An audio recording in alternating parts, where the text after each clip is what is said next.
गोप्य गोप्य उचु जयति तेऽधिकं जन्मना व्रज। सुखदेव जी कहते हैं, परीक्षित, भगवान श्री कृष्ण बड़े योगियों के भी योगी हैं, ईश्वर हैं। जब उन्होंने गोपियों की व्यथा और व्याकुलता से भरी वाणी को सुना, फिर हंसकर उनके साथ क्रीड़ा प्रारंभ कर दी। भगवान श्री कृष्ण ने अपनी भावभंगी और चेष्टाएं गोपियों के अनुकूल कर दी। जैसा गोपियां चाहती थी वैसे भगवान हो गए। फिर भी अपने स्वरूप में ज्यों के त्यों स्थित थे, क्योंकि वे अच्युत हैं। उदार शिरोमणि भगवान श्री कृष्ण ने जब इस प्रकार गोपियों का सम्मान किया, तब गोपियों के मन में ऐसा भाव आया कि हम तो सर्वश्रेष्ठ स्त्रियां हैं। भगवान ने देखा कि इन्हें तो अपने सुहाग का कुछ ज़्यादा ही गर्व हो गया है, इसलिए उनके बीच से ही भगवान अंतर्धान हो जाते हैं। सुखदेव जी कहते हैं, परीक्षित, भगवान से ऐसा अंतर्धान हो गए, उन्हें न देखकर उन व्रज युवतियों की वैसी ही दशा हो गई जैसे गजराज के बिना हथिनियों की हो जाती है। वे एक वन से दूसरे वन में, एक झाड़ी से दूसरी झाड़ी में जा जाकर श्री कृष्ण को ढूंढने लगी। अपने प्रीतम श्री कृष्ण की चाल ढाल, हास विलास और चितवन, बोली आदि का स्मरण करने लगी। एक दूसरे से पूछने लगी।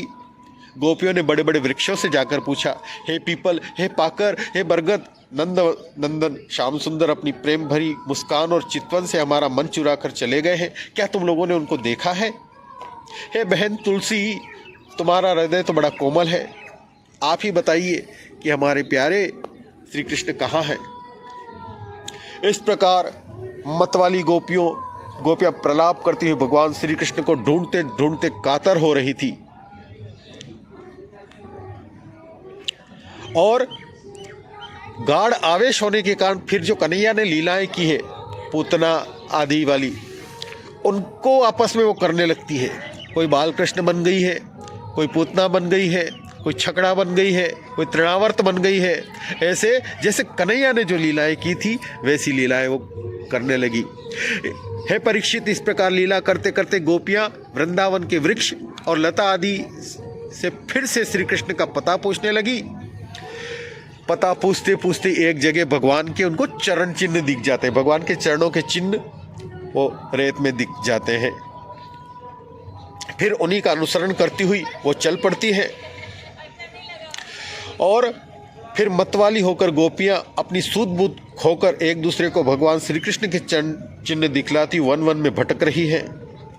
इधर भगवान श्री कृष्ण दूसरी गोपियों को वन में छोड़कर जिस भाग्यवती गोपी को एकांत में ले गए थे, उसने समझा कि मैं ही समस्त गोपियों में श्रेष्ठ हूँ, इसलिए तो हमारे प्यारे श्री कृष्ण दूसरे गोपियों को छोड़कर मुझे इतना चाहते हैं, मुझे इतना आदर दे रहे हैं। वो बोलती है, प्यारे, मुझसे अब तो और नहीं चला जाता, मेरे सुकुमार पांव थक गए हैं, अब तुम जहाँ चलना चाहो मुझे कंधे पर चढ़ा कर ले चलो।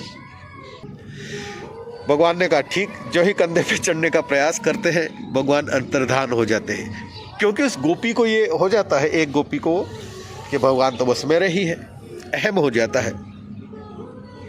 इसके बाद वन में जहाँ तक चंद्रदेव की चांदनी छिटक रही थी वहाँ तक वे उन्हें ढूंढने लगी। गोपियों का रोम रोम इस बात की प्रतीक्षा और आकांक्षा कर रहा था कि जल्दी से श्री कृष्ण चले आए। गोपियां भगवान को सब जगह ढूंढ रही है। बड़े विरहावेश में आ जाती है वो, और फिर गोपियां उसी विरह में गाने लगती है। ये भागवत का ये गीत जो गोपियों ने कृष्ण के विरह में गाया है, यही गोपी गीत कहलाता है। बहुत ही पवित्र और पावन ये गीत है कि हे प्यारे, तुम्हारे जन्म के कारण वैकुंठ आदि लोकों ने से भी व्रज की महिमा बढ़ गई है। वैकुंठ को छोड़कर लक्ष्मी जी भी इसी व्रज में निवास करने लगी है, इसी की सेवा करती है। परंतु हे प्रीतम, देखो तुम्हारी गोपियां जिन्होंने तुम्हारे चरणों में ही सब कुछ समर्पित कर रखा है, इस वन वन में भटक कर तुम्हें ढूंढ रही है। तो ये गोपियां जो विरह में जो गीत गाती है, ये भागवत का बहुत ही पवित्र गोपी गीत है। गोप्य ऊचुः जयति तेऽधिकं जन्मना व्रजः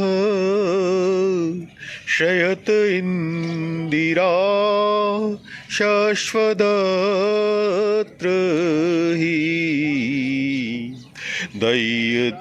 दयितदृशितां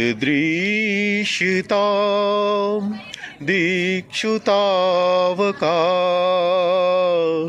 स्वैधृतासवस्त्वां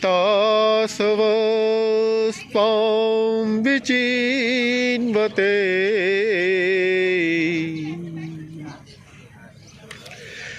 तो बहुत ही गोपी गीत ये है।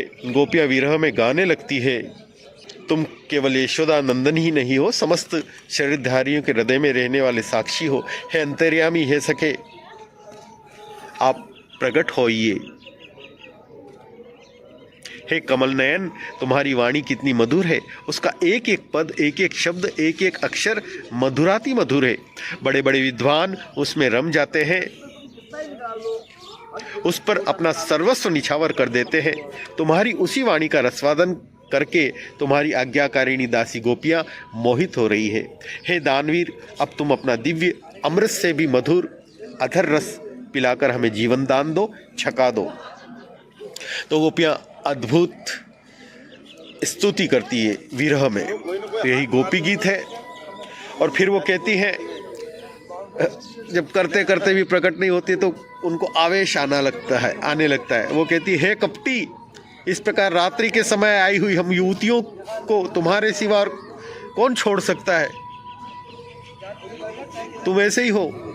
हे प्यारे, एकांत में तुम मिलन की आकांक्षा, प्रेम भाव को जगाने वाली बातें करते थे, ठिठोली करके हमें छेड़ते थे। हमारे हृदय में प्रेम जगाकर तुम छिप गए। ऐसे ऐसे उल्हाने देती है। फिर कहती है, तुम्हारे चरण कमल से भी सुकुमार है। उन्हें हम अपने कठोर स्तनों पर भी डरते डरते बहुत धीरे से रखती हैं कि कहीं उन्हें चोट न लग जाए। उन्हीं चरणों से तुम रात्रि के समय घोर जंगल में छिपे छिपे कहाँ भटक रहे हो कन्हैया? क्या कंकड़ पत्थर आदि की चोट लगने से उनमें पीड़ा नहीं होती? हमें तो इसकी संभावना मात्र से ही चक्कर आ रहा है। हम अचेत होती जा रही हैं। हे श्री कृष्ण, हे श्याम सुंदर, हे प्राणनाथ, हमारा जीवन तुम्हारे लिए है। हम तुम्हारे लिए ही जी रही हैं, हम तुम्हारी ही हैं। तो ऐसी जब पूर्ण समर्पण की बात देखते हैं तो भगवान श्री कृष्ण फिर प्रकट होकर गोपियों को सांत्वना देते हैं।